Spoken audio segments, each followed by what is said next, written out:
আসসালামু আলাইকুম। সংবাদে আপনাদের সবাইকে স্বাগত জানাচ্ছি। আমি ফিরোজ তোহা। শুরুতেই সংবাদ শিরোনাম।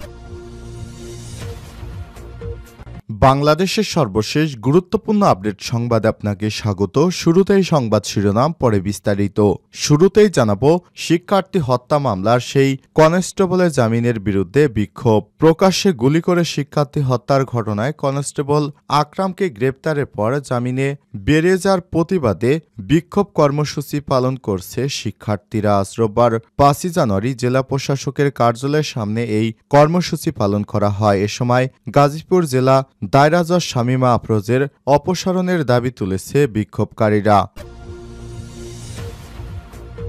এরপর জানাবো, ১৫ কর্মকর্তাকে সিনিয়র সহকারী সচিব পদে পদোন্নতি।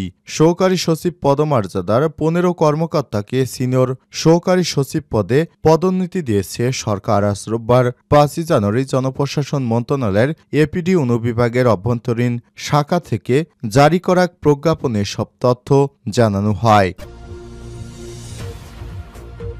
এদিকে রাজধানীতে লকার ভেঙে ৪০ ভরি স্বর্ণ লুট, আটক ২। রাজধানীর মোহাম্মদপুর আদাবর এলাকায় একটি বাসার লকার ভেঙে ৪০ ভরি স্বর্ণ লুটপাটের অভিযোগ উঠেছে। রোববার দিবাগত রাতে আদাবর ১৬ নম্বর রোডে এই ঘটনা ঘটে। আদাবর থানার officer in-charge OC S M Zakaria channel 24-কে বিষয়টি নিশ্চিত করেছেন। এবারে জানাবো, তারেক রহমানের নামে চাঁদাবাজির ৪ মামলা বাতিল। বিএনপির ভারপ্রাপ্ত চেয়ারম্যান তারেক রহমানের বিরুদ্ধে দায়ের করা চাঁদাবাজির ৪টি মামলাই বাতিল করে দিয়েছে এবং হাইকোর্টের রায় বহাল করেছে আপিল বিভাগ। হাইকোর্টের রায়ের বিরুদ্ধে রাষ্ট্রপক্ষের দায়ের করা লিভ টু আপিল খারিজ করে রোববার বিচারপতি মোহাম্মদ আশফাকুল ইসলামের নেতৃত্বাধীন ৪ বিচারপতির আপিল বেঞ্চ এ আদেশ দেয়। এদিকে লন্ডনে এবার টিউলিপের বোন আজমিনার বিলাসবহুল ফ্ল্যাটের সন্ধান।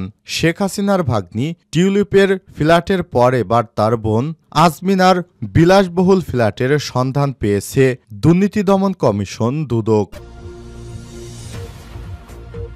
এবং সর্বশেষ জানাবো, সেনাবাহিনীতে নিয়োগ আবেদন অনলাইনে। নিয়োগ বিজ্ঞপ্তি প্রকাশ করেছে বাংলাদেশ সেনাবাহিনী। বাহিনীটির ৯৫তম বিএমএ দীর্ঘমেয়াদী কোর্সে জনবল নিয়োগে এই বিজ্ঞপ্তি প্রকাশ করেছে। নারী ও পুরুষ উভয় আবেদন করতে পারবেন। পদের নাম ৯৫তম বিএমএ দীর্ঘমেয়াদী কোর্স। আবেদন ফি টেলিটক বিকাশ রকেটের মাধ্যমে ১,০০০ টাকা আবেদন ফি এবং অনলাইনে রেজিস্ট্রেশন ফি বাবদ ১,০০০ টাকা সহ সর্বমোট ২,০০০ টাকা অফেরতযোগ্য জমা দিতে হবে। আগ্রহী প্রার্থীরা বিস্তারিত জানতে ওয়েবসাইটে ভিজিট করুন। আবেদনের শেষ সময় ২১শে মার্চ ২০২৫। প্রিয় দর্শক, এতক্ষণ শুনছিলেন সংবাদ শিরোনাম, এবারে বিস্তারিত। তবে তার আগে বন্ধুরা, অনুরোধ থাকবে সংবাদটিতে একটি লাইক দিন। এই চ্যানেল আপনি নতুন হয়ে থাকলে আমাদের সংবাদটি দেখতে দেখতে চ্যানেলটি সাবস্ক্রাইব করে রাখুন, যাতে করে বন্ধুরা আমাদের পরবর্তী লেটেস্ট আপডেট সংবাদগুলো সবার আগে আপনার কাছে পৌঁছে যায়। কমেন্ট করে আপনার মূল্যবান মতামত জানিয়ে দিন আপনি বিশ্বের কোন দেশ থেকে বা বাংলাদেশের কোন স্থান থেকে আমাদের সংবাদটি দেখছেন এবং শুনছেন। এবারে বিস্তারিত। শিক্ষার্থী হত্যা সেই কনস্টেবলের জামিনের বিরুদ্ধে বিক্ষোভ। প্রকাশ্যে গুলি করে শিক্ষার্থীদের হত্যার ঘটনায় কনস্টেবল আকরামকে গ্রেপ্তারের পর জামিনে বেরিয়ে যাওয়ার প্রতিবাদে বিক্ষোভ ও মানববন্ধন করেছে গাজীপুর ছাত্র জনতা। আজ রোববার ৫ই জানুয়ারি জেলা প্রশাসকের কার্যালয়ের সামনে এই কর্মসূচি পালন করা হয়। এ সময় গাজীপুর জেলা দায়রা জজ শামীমা আফরোজের অপসারণের দাবি তুলেছে বিক্ষোভকারীরা। শিক্ষার্থী হত্যার ঘটনায় গত শুক্রবার ৩ জানুয়ারি অনুসন্ধানী প্রতিবেদন করে চ্যানেল 24 সার্চলাইট। সেখানে পুরো বিষয়টি বাস্তবতা উঠে আসে।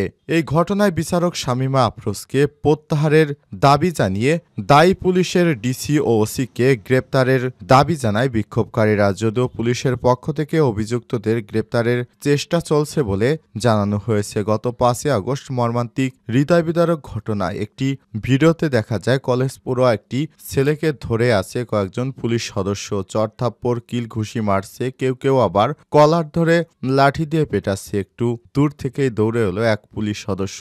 কাছে এসেই কলেজ শিক্ষার্থী হৃদয়ের পিঠে বন্দুকের নল ঠেকিয়ে ট্রিগার টেনে দিল।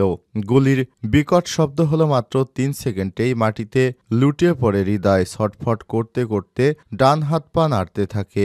দাঁড়াতে চেষ্টা করেন, তবে পারেননি। একটু পরেই নিথর হয়ে যায় তার মাটিতে পড়ে থাকা হৃদয়ের দেহটি। রক্তের স্রোতে ভেসে যায়। অল্প সময়ের মধ্যে রাস্তা লাল হয়ে যায়, পরনের কাপড় ভিজে যায়। গুলি করেই পুলিশ সদস্যরা দৌড়ে সরে যায়। কিছুক্ষণ পর আবার তারা হৃদয়ের কাছে ফিরে আসে। এসে নিথর দেহ পা দিয়ে ঠেলে দেখতে থাকে মৃত্যু নিশ্চিত হয়েছে কিনা। পরে পুলিশের 4 সদস্য মিলে হৃদয়ের গুলিবিদ্ধ মরদেহ হাত পা টেনে হিঁচড়ে দূরে কোথাও নিয়ে যায়। কোথায় নিয়ে যাওয়া হলো হৃদয়ের মৃতদেহ কেউ জানে না এখনো। 15 কর্মকর্তাকে সিনিয়র সহকারী সচিব পদে পদোন্নতি। সহকারী সচিব পদমর্যাদার 15 কর্মকর্তাকে সিনিয়র সহকারী সচিব পদে পদোন্নতি দিয়েছে সরকার। রোববার 5 জানুয়ারি জনপ্রশাসন মন্ত্রণালয়ের এপিডি অনুবিভাগের অভ্যন্তরীণ নিয়োগ শাখা থেকে জারি করা এক প্রজ্ঞাপনে সব তথ্য জানানো হয়েছে। সিনিয়র সহকারী সচিব নীলুফা ইয়াসমিন স্বাক্ষরিত প্রজ্ঞাপনে বলা হয়েছে, জনস্বার্থে আদেশ অবিলম্বে কার্যকর করা হবে। পদোন্নতি প্রাপ্ত কর্মকর্তারা হলেন জনাব দুলাল মিয়া, জনাব তরিকুল ইসলাম, জনাব মোহাম্মদ শফিকুর রহমান, জনাব মোহাম্মদ ফারুক হোসেন, জনাব মুস্তাফিজুর রহমান, মুসাম্মদ সালমা আক্তার, জনাব মোহাম্মদ ফারুক আলম, জনাব মোহাম্মদ মাহাতাব হোসেন, জনাব মোহাম্মদ মানিক উদ্দিন, জনাব মোহাম্মদ হাবিবুর রহমান, জনাব হারাখন চন্দ্র সরকার, জনাব শ্যামাপদ বিশ্বাস, জনাব কাঞ্চন বিকাশ দত্ত, মিস জাহানারা খানম, জনাব ফারুক আহমেদ খান। রাজধানীতে লকার ভেঙে 40 ভরি স্বর্ণ লুট, আটক 2।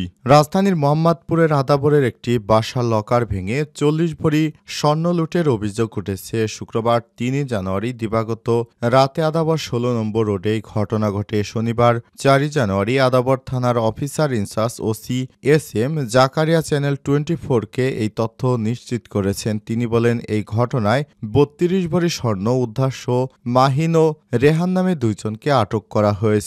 ওসি জাকারিয়া আরও বলেন, 3 জানুয়ারি দিবাগত রাত আদাবর 16 নম্বর রোডে একটি বাসার লকার ভেঙে 45 ভরি স্বর্ণ লুট করা হয়। এই ঘটনায় ভুক্তভোগী বাদী হয়ে এজাহার দায়ের করেন। এরপর থানা পুলিশ তদন্ত শুরু করে এবং সিসি ক্যামেরার ফুটেজ বিশ্লেষণ করে জড়িত 2 জনকে গ্রেপ্তার করে। এই সময় লুট হওয়া 45 ভরি স্বর্ণের মধ্যে 32 ভরি উদ্ধার করা হয়। বাকি স্বর্ণগুলো উদ্ধারের চেষ্টা চলছে বলে জানান আদাবর থানার ওসি।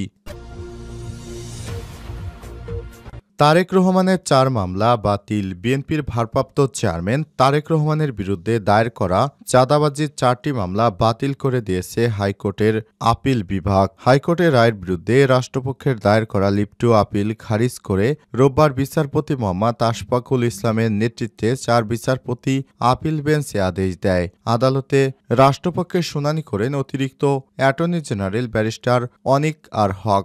2024 সালের 23 অক্টোবর বিচারপতি একেএম আসাদুজ্জামান ও বিচারপতি সৈয়দ এনায়েত হোসেনের দ্বৈত হাইকোর্ট বেঞ্চ তারেক রহমানের বিরুদ্ধে দায়ের করা 4টি মামলা বাতিল করে রায় দিয়েছিল। ওই রায়ের বিরুদ্ধে লিপ্টু আপিল করে রাষ্ট্রপক্ষ। 2007 সালে কয়েকজন ব্যক্তি বাদী হয়ে রাজধানীর গুলশান, রাজধানীর কাফরুল, রাজধানীর শাহবাগ ও ধানমন্ডি থানায় চাঁদাবাজি অভিযোগ দায়ের করে তারেক রহমানের বিরুদ্ধে সব মামলা দায়ের করেন। পরে মামলা দায়েরের বৈধতা প্রশ্নে হাইকোর্ট ফৌজদারি কার্যবিধি 506 ক ধারায় আবেদন করা হয়। এরপর থেকে দীর্ঘদিন ধরে তারেক রহমান বিদেশে বসে তার মামলাগুলো পরিচালনা করছিলেন। দীর্ঘদিন পর শেখ হাসিনার পতন হওয়ার পর তারেক রহমানের মামলাগুলো বাতিল করে দেয় হাইকোর্ট। হাইকোর্টের রায়ের বিরুদ্ধে লিপ্টু আপিল করে রাষ্ট্রপক্ষ। এরপর রাষ্ট্রপক্ষের আপিলের পরিপ্রেক্ষিতে হাইকোর্টের আপিল বিভাগ মামলাটিও খারিজ করে দিয়েছে। এখন আর তারেক রহমানের বিরুদ্ধে কোনো মামলা রইল না।